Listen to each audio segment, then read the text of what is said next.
ngasar aku nunggu mesinnya. Oke Bolo, kali ini tetap saya mau ke Karamba lagi, mau menemui Pak Bram lagi atau Pak Dartono. Kemarin itu kan belum sempat cerita. Kali ini mau ngobrol-ngobrol sama Pak Bram. Kan jora mungkin toh wong di Karamba kok langsung akeh ya, pasti ada awal mulanya itu bagaimana gitu toh. Ya, simak video ini agar Anda bisa termotivasi, bisa terinspirasi usaha. Oke Bolo, simak video-video saya yang ada di Gondang Legi atau tentang bagaimana perjuangan mereka untuk bisa usaha Karamba dari awal mulanya. Karena kan saya sendiri belum yakin kenapa sampai usaha itu masih sudah seperti ini ya, usaha sudah seperti ini, tapi katanya modalnya cuma 10 juta pada awalnya. Oke, simak video-video ini. Selamat mengikuti perjalanan kami di Gondang Legi WKO. Nah, kita menuju ke Karamba itu loh. Kita menuju ke Karamba Tengah itu. Kan itu ternyata itu satu keluarga ya, satu keluarga, satu dinasti itu Karamba itu. Ternyata Pak Bram atau Pak Dartono itu adiknya Pak Narto, pengusaha Karamba yang paling pertama, yaitu di tengah. Dan Mas Eko itu adalah anaknya Pak Narto. Sedangkan Pak Bram atau Pak Dartono itu adiknya Pak Narto, otomatis masih pamannya Mas Eko. Oke Bolo, kita tidak hanya bikin konten tentang Karamba atau usahanya Pak Bram atau Pak Dartono, tapi kita juga akan mancing di sini nanti, mancing di Karambanya Pak Dartono. Karena gini Bolo, yang boleh mancing di Karamba itu di wilayah WKO itu hanya di keluarga Pak Bram atau Pak Dartono dan satu dinasti itu, termasuk di tempatnya Pak Bayan, terus Pak Narto, Mas Eko, sama Pak Bram. Karamba yang punya Karamba itu di situ. Tidak ada karamba-karamba lain yang bisa dipancingi untuk umum, tapi ya pinggiran ya Bolo ya, pinggiran. Walaupun di pinggiran, tapi juga kita duduknya itu di kayu-kayu atau di bambu-bambu Karamba. Memang di wilayah Gondang Legi ini memang paling mudah Bolo, orangnya bersahabat semua. Juragan-juragan Karamba di sini ini memperbolehkan para pemancing-pemancing. Ikuti, simak video-video kita selanjutnya. Ini tombro ini lor, tombro tapi jenis kalper. Yang kemarin itu kan dipindah ke sana itu. Itu yang sebelah situ itu juga tombro. Ini nila. Dan ini tombro lagi nih. Ini tombro lagi.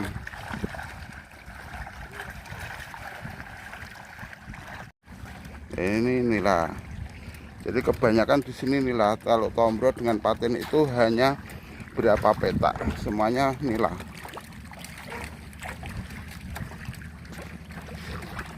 Ini nila, ini juga hampir panen ini. Paling 2 minggu lagi sudah panen.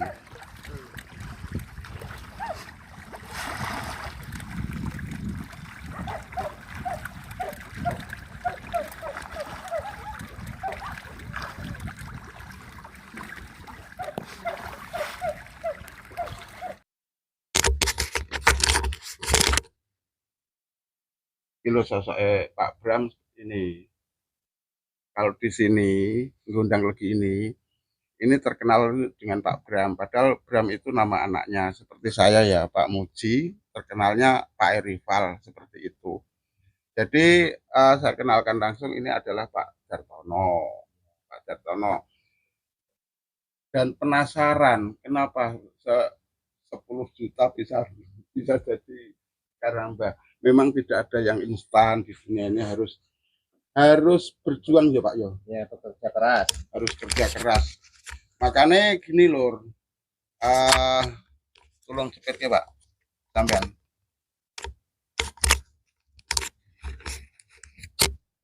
Biar Pak Bram ini cerita dari awal bisa menjadi bos, tapi apa ya, keherannya kalau di daerah sini tuh ini loh, kalau daerah Gondang Legi itu kan banyak pertanyaan-pertanyaan. Kenapa karamba bisa orang mancing bisa di pinggiran karamba, padahal kalau di lain tempat kan nggak ada seperti ini. Nah, ternyata karamba-karamba ini adalah satu dinasti, yaitu satu keluarga. Dan memang kalau orang-orang Gondang Legi itu mengutamakan persaudaraan, bukan mengutamakan kepentingan pribadi. Awalnya Pak Bram, sampean aslinya langsung karamba apa anu? Enggak. Awalnya saya itu penjaring, ya nelayan lah. Intinya kalau di sini penjaring, cari ikan kebur ya pasang gitu, cari ikan di pinggir-pinggir sini. Itu awalnya. Nah, saya terinspirasi melihat orang lain bisa bikin, bisa punya karamba, itu gimana caranya. Nah, saya awalnya itu ya jaring itu dapat sedikit-sedikit saya kumpulin. Nah, titik awalnya ngumpul sekitar kurang lebih ya 10 juta. Nah, itu saya modal pertama itu buat beli bibit, pakan, sama bikin tempatnya. Dulu prank, bukan besi, dulunya prank, bambu. Dulu bambu. Nah, dulu bambu, bawahnya tong, ya tong-tong beli bekas-bekas gitu dulunya awal. Nah, dibikin itu terus. Nah, alhamdulillah makin lama makin berkembang, lumayan lah ya. Pertama itu modal segitu dapat 2 peta ukuran 6 persegi. 6 persegi kan kecil. Nah, 6 ya kecil, ukuran kecil. Nah, waktu itu udah berkembang, udah bisa jual ikannya. Itu saya nambah berapa kolam lagi, 5 kolam kalau nggak salah, itu kurang lebih ya 5. Terus lama-lama udah nggak jadi, nambah lagi 6 kolam, jadi 7 tambah 6 berapa, 12. Nah, 12 itu 12 kolam. Lama-lama jadi lumayan ya, berkembang berapa tahun itu ya, kurang lebih 3 tahun. Nah, itu semenjak itu ternyata ada gendala kena virus waktu itu. Apa meledos itu? Ya virus lah intinya, meledos, airnya jadi putih itu. Itu saya langsung blek, jatuh, karena nggak modal ya, modal sendiri, modal nggak ada yang modalin gitu, jadi modal sendiri. Jadi habis kena meledos itu saya mulai dari titik awal lagi. Meledos itu saya udah istilah kolab selama 1,5 tahun kurang lebih. Saya ya kurang lebih 1,5 tahun saya nggak ngurusin karamba. Sampai intinya saya frustasi karena modal nggak ada, ya udah kena itu semua. Tinggal kolam saya itu yang isi tinggal 2 kolam, isinya patin semua. Itu nggak saya kasih makan, nggak apa, selama kurang lebih setahun itu. Lebih, pokoknya setahun lebih nggak kasih makan. Nah, itu saya tengok ya, kadang aku jenguk gitu, sampai karamba saya yang sebelah sini itu sampai mau ambles, itu mau tenggelam. Itu udah aku biarin sampai diejekin, siapa itu karamba nggak diurusin, nggak gini, aku diem aja, udah biarin. Nah, itu saya yang 2 kolam itu isinya paten, saya jual 1 kolam itu pertama angkatan, sekali angkatan kurang lebih dapat 40 juta. Itu 40 juta. Terus saya cari orang, suruh benerin karamba. Nah, suruh benerin kolam saya itu yang sebelah sini yang kurang lebih ya 10 petak lah. Ini saya suruh betulin, udah dibetulin. Jadi saya isi lagi dari awal, dari nol lagi, mulai dari nol lagi itu. Nol lagi langsung saya isi. Nah, yang sekolah lagi saya jual lagi, dapat ya kurang lebih ya 20 ya. Sekarang 20 petak. Nggih. Enggak, itu ikan saya. Itu. Yang jual kedua itu 40 juta, pertama 40 juta. Ya kurang lebih 40 juta, yang kedua 20 juta. Nah, itu saya buat sisanya yang kemarin. Iya, sisa yang dulu, yang tahun dulu. Nah, sisa yang tahun dulu itu saya langsung saya buat betulin, saya buat beli pakan, beli bibit. Nah, itu alhamdulillah dari nyampe sekarang bisa berkembang sedikit ya lumayan lah buat kehidupan sehari-hari, ada sisanya buat beli apa gitu. Tuh, terus habis itu kan kena ada virus lagi, tapi kita kan ya udah siaga lah, intinya bulan ini pasti ada nanti. Nah, jadi kita harus siaga gitu intinya gitu. Kalau nggak siaga kan waktu cuaca itu nggak menentukan gitu. Tapi kalau beberapa tahun ini lancar ya Pak ya? Berapa tahun ini nggak ada istilah bledos itu kan nggak ada ya? Ada, tapi belum nyampe kena banyak. Ya ada yang kena, tapi nggak banyak, kena sedikit, wajar lah kalau sehari mati berapa kilo, berapa puluh kilo gitu, itu termasuk wajar. Itu kan kalau mati itu kan bukan karena bledos Pak ya? Kalau yang ini enggak. Ya, kalau bledos itu kan lumpur itu kan? Enggak, jadi endapan air ke bawah. Air bawah itu naik toh? Iya, itu naik. Jadi kena gitu, kayak belerang lah itu. Jadi tidak mudah ya Pak ya? Iya, enggak mudah. Bisnis itu enggak mudah. Ya, sebenarnya bisnis itu satu modalnya ya uang lah intinya. Uang. Dua, mental. Tiga, doa orang tua, itu yang paling penting. Ya, doa kedua orang tua itu yang paling penting. Emang orang tua saya itu nggak ngasih modal, tapi doanya itu alhamdulillah itu bisa terlaksana, bisa, intinya itu bisa keinginan anak-anaknya itu bisa tercapai lah, walaupun belum semuanya gitu. Kalau itu Pak Bayan itu masih kerabat ya Pak ya? Itu masih saudara? Tadinya itu sebenarnya ya saudara lah intinya. Saudara masih entah itu dari kakek atau nenek. Iya, itu saudara. Tapi awal-awalnya juga sama seperti saya penjaring. Oh, sama? Sama. Awal-awalnya itu bukan Pak Bayan, namanya, panggilannya Bayan, tapi namanya Dardi. Oh, Dardi, namanya Dardi. Itu sama semua. Itu awal-awalnya juga sama seperti saya penjaring. Itu saya nyampe sekarang pun masih jaring gitu. Jadi awal mulanya tetap Pak Narto itu ya? Awal mulanya yang di sini itu Pak Narto. Ya. Terus Pak Narto. Terus sampean. Saya 2 petak, terus habis saya, terus Pak Karno. Pak Karno itu kakak saya yang nomor 2. Tapi Karambanya sekarang nggak di sini. Di sono, sebelah sono. Itu yang paling gede sendiri. Oh, sing anu itu neng luar kae. Iya. Oh. Pak Karno. Ya, Pak Karno itu kok. Pak Karno, terus kan saudara saya kan ada 5.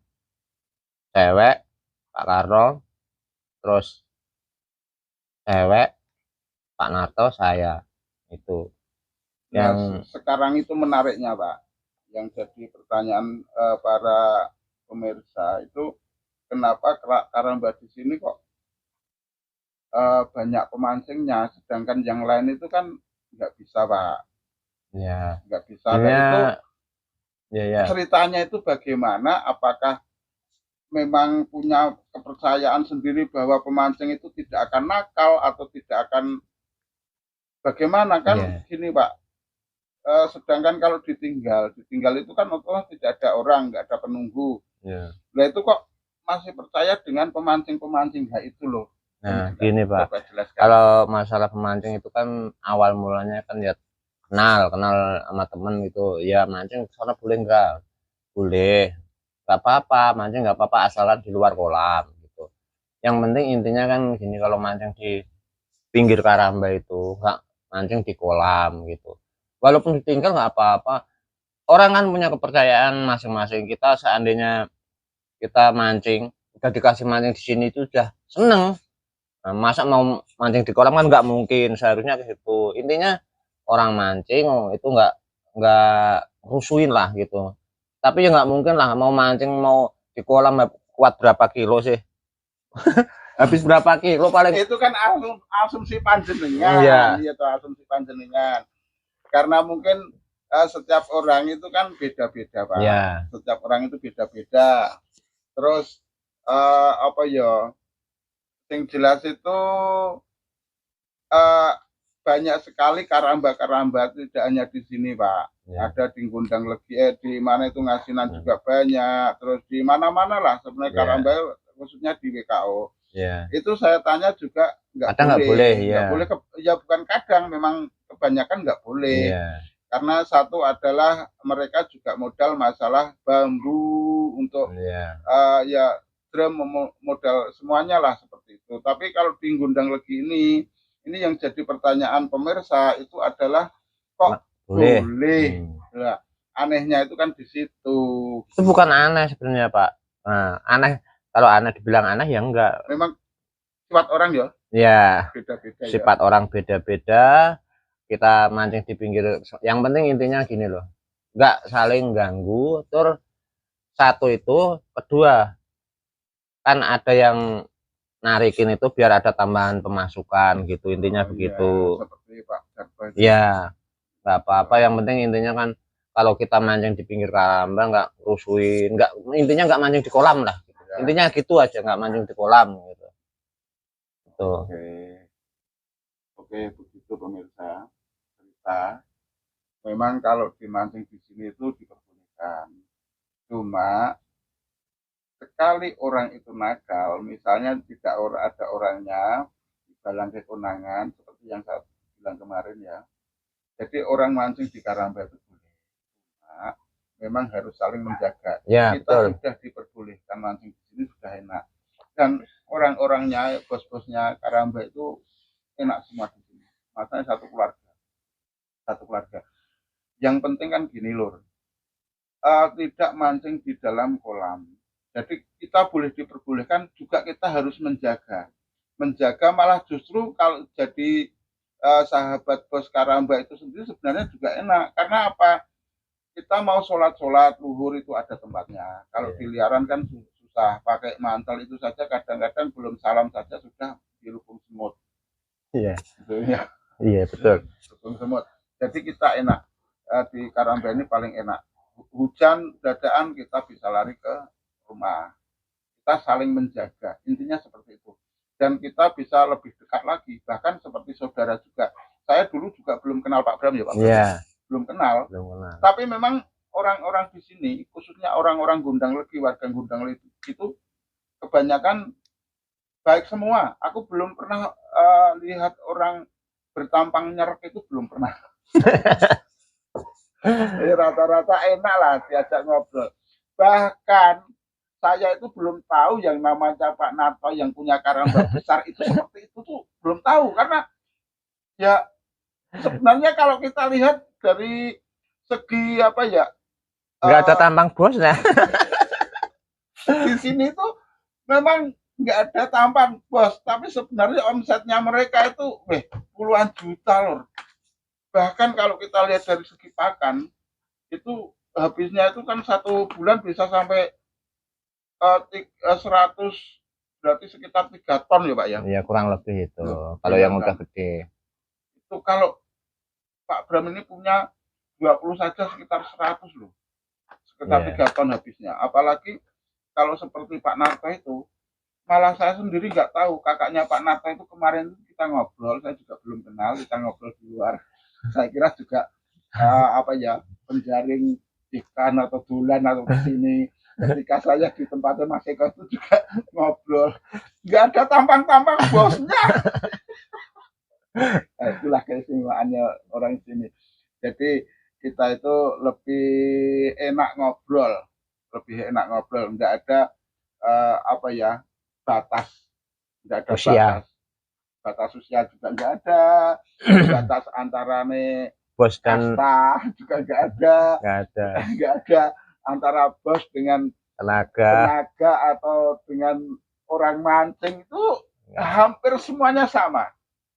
Makanya kehidupan di Gondang Legi itu sekarang itu, setelah ada Waduk Kedung Ombo itu, saya lihat itu memang rumahnya itu besar-besar dan kemajuan itu sudah nyata. Tapi ya itu, orang itu kalau bisa memanfaatkan situasi, memang situasinya seperti ini bisa sukses. Jadi jangan disalahkan masalah air. Kenapa Waduk Kedung Ombo ada Waduk Kedung Ombo terus ladang saya nggak bisa ditanami, terus saya jadi susah. Itu bagi orang-orang yang tidak bisa motivasi atau tidak bisa memanfaatkan situasi yang ada. Iya.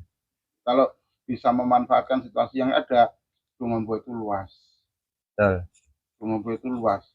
Bisa bisnis gede, tapi awalnya juga dari kecil. Coba bayangkan, cari ikan dulu, kumpulkan. Hanya pengen karambah, sekarang sudah jadi bisnis. Itu juga dari kecil. Kalau orang seperti kemarin saya pernah cerita-cerita dengan Pak Bowo, itu katanya bisnis karambah itu menghabiskan berapa ratus juta, itu hilang karena tidak punya pengalaman. Ya, intinya begitu. Kalau seandainya yang bikin itu orang jauh kan nggak tahu kondisinya di sini gimana gitu. Tanya itu pas posisi bulan ini pasti ada ini apa enggak, itu kan nggak tahu gitu kalau orang. Jadi satu adalah bisa belok keadaan. Ya, lihat situasi. Jadi harus menguasai, satu adalah cuaca, yang kedua adalah masalah air, yang ketiga pengalaman dulu, kita harus diskusi dulu. Paling tidak ya orang Kedung Ombo lah yang bisa itu. Orang pinggiran Kedung Ombo. Karena orang dari luar itu saya kira ya kurang. Memang kalau dari luar itu sudah dikasih bisnis yang lain, ya harus bisnis yang lain. Kalau orang-orang Kedung Ombo kan dulu juga pernah jadi korban. Korban artinya itu tanahnya kena cuma diganti sedikit ya Pak ya. Iya, itu waktu dulu iya kali. Ya, itu orang tua saya yang tahu. Iya, kalau saya udah nggak tahu. Saya itu mengikuti itu sejak tahun 90 berapa itu, 97. Terus ini kan diresmikan ini tahun 2001 atau berapa itu. Iya, Nah, itu dulu itu tanahnya itu cuma diganti itu Rp150 per meter. Bayangkan, dulu orang tuanya kena imbas itu susah. Tapi sekarang anaknya bisa memanfaatkan keadaan, bisa mengembalikan situasi yang dulu ladang nggak ada artinya, diganti uang yang tidak ada artinya, tapi sekarang bisa memanfaatkan tempat, memanfaatkan air Kedung Ombo. Terima kasih, tapi ingat, ikuti atau simak video-video karena tidak berhenti di sini tentang karambah Kedung Ombo dan hasil-hasil ikan, tentang orang-orang jaring, orang-orang beranjang, orang-orang yang bisnis di WKO. Jadi Anda bisa terinspirasi semuanya tentang video saya. Oke?